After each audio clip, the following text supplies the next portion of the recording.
Olá, queridos irmãos da Igreja Batista Central de Porto Alegre.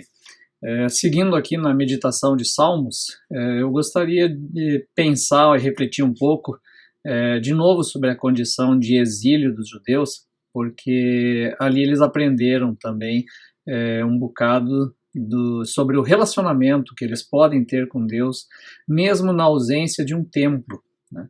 O templo de Jerusalém havia sido destruído por Nabucodonosor, e uma vez no exílio eles passaram a aprender então a lidar com o relacionamento com Deus de uma maneira diferente, uma maneira não mais necessitando de um local de culto, de um local de sacrifícios também, né? Então eles foram gradativamente se aproximando da Torá, ou seja, da lei de Deus.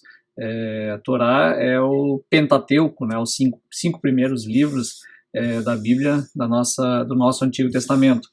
Então eles foram se aproximando dessa Torá, e a Torá, com o tempo, ela acabou se tornando essa espécie de templo portátil deles, né, aquele templo que eles têm em qualquer lugar, né. Ele vai se tornando então aquele elemento também cultural dos judeus, e aquele elemento em torno do qual eles se reuniram, né. As sinagogas, elas vão surgir depois do exílio justamente nisso, a casa das pessoas, né, dos judeus, onde eles se reuniam e onde eles então examinavam, faziam a leitura da Torá, onde eles estudavam a Torá e principalmente oravam. Isso acontecia basicamente nas casas.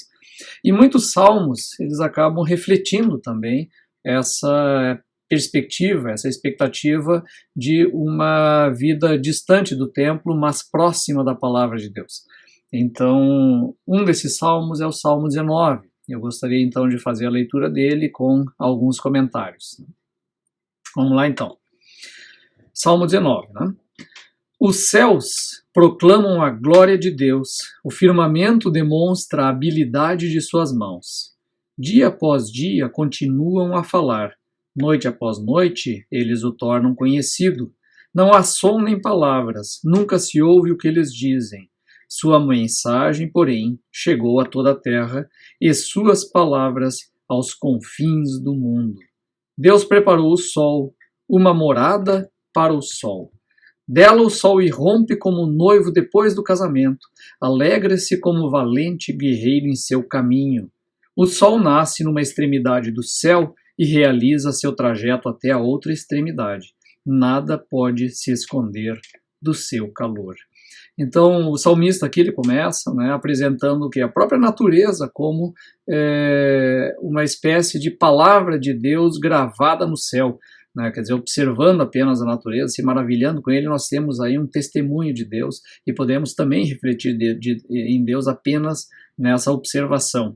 Mas ele vai além, então ele fala sobre o sol, né, e apresenta esse sol como esse discurso da luz divina circulando pelo céu e falando dessa beleza no seu transcorrer do céu.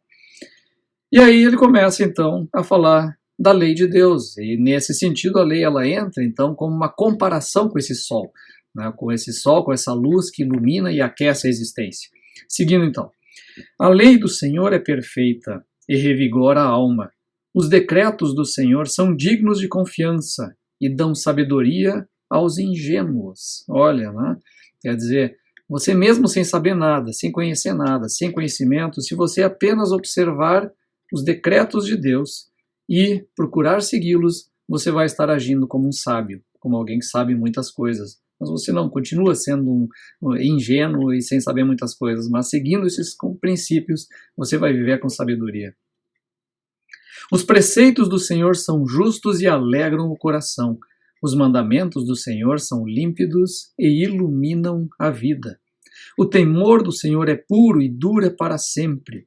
As instruções do Senhor são verdadeiras e todas elas são corretas.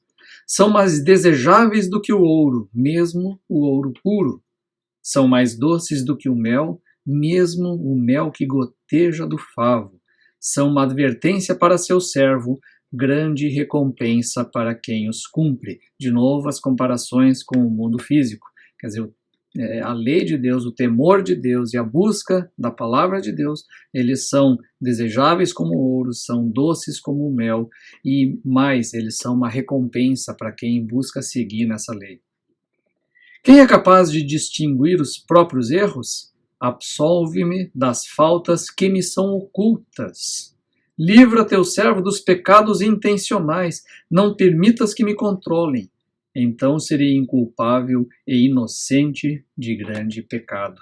Quer dizer, peço perdão a Deus pelas coisas que eu não sei que fiz, pelas coisas que me são ocultas, que eu nem sequer percebo que eu faço. E olha que não são poucas as coisas erradas que eu faço sem saber. Mas também pede que aqueles pecados que eu sei que são pecados e eu ainda sou dependente deles e continuo fazendo, que eles não me controlem, que Deus me livre. E aí sim eu vou atingir então aquilo que eu devo ser, né, inocente perante Deus. E que as palavras da minha boca e a meditação do meu coração sejam agradáveis a ti, minha rocha e meu redentor. Quer dizer, que aquilo que eu fale, né, que eu estou falando, e aquilo que eu pense também, seja sempre digno e seja sempre centrado na vontade de Deus. Como é que eu faço isso? Meditando todos os dias na palavra de Deus, mesmo sem ter um tempo, mesmo sem estar me reunindo na casa de Deus. Eu tenho este pequeno templo portátil, eu tenho essa pequena possibilidade de me achegar ao ensino e à presença de Deus. Sigamos, então, aguardando, né, as soluções de Deus para a nossa vida e que Ele nos abençoe. Amém.